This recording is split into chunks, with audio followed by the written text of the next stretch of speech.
Hello everyone, welcome once again. In this video we'll look into picking right options to sell.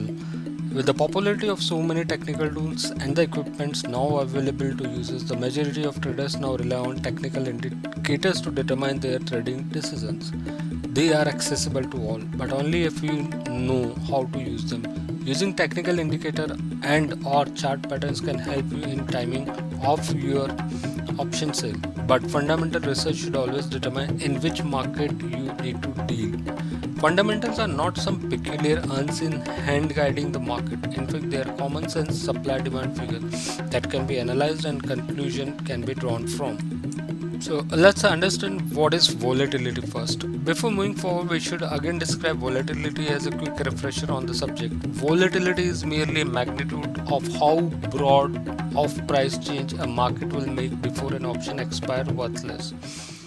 When markets are very active, in other words, making large daily, weekly, or monthly swings, they are said to be volatile. However, to put it simply, more volatile markets tends to increase the value of the option in that market.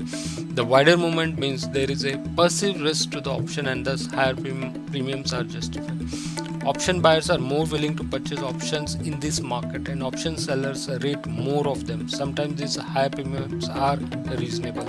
The straightforward rule of thumb is that greater volatility backs option seller and lower volatility does not. Again, this does not imply that you ought not sell option in a lesser volatility market if you have discovered a fundamental benefit. Volatility is but one reason to believe when finding trade prospects.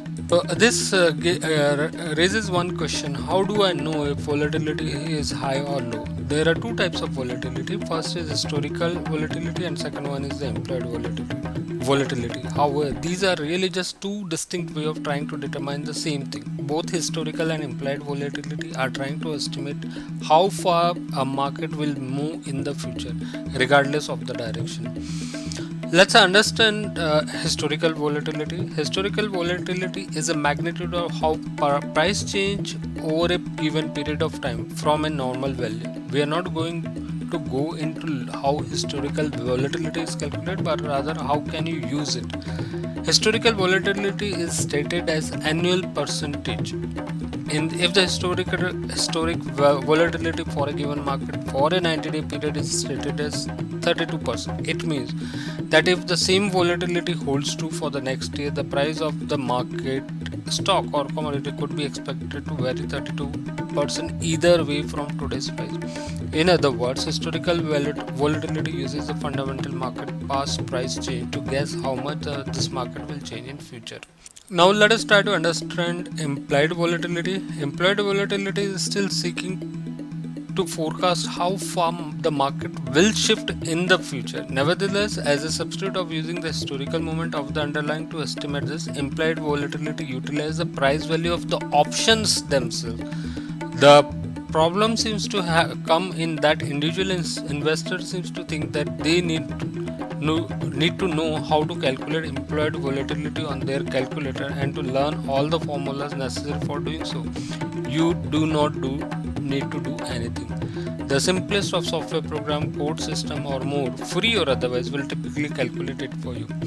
Implied volatility is calculated by using the market value of the option, tendering it into the Black-Scholes formula and a reverse volume for the value of the volatility. Let us understand selling overvalued option. Like market players in common, options value tend to be exaggerate to sudden moves in the market. Understanding that a 1 or 2 day radical shift in an underlying price can produce optional value to rise. Oftentimes, these volatile daily price range are not balanced and the market will cool down in a quick period of time, just as if it remains on the same path. You can get volatility details readily available in different websites for free. Most important point out here is how to use it in your favor. In other words, to identify what we might consider an overvalued option, we would look for market that shows implied volatility close to or exceeding 2-month high proportion wise over historical volatility.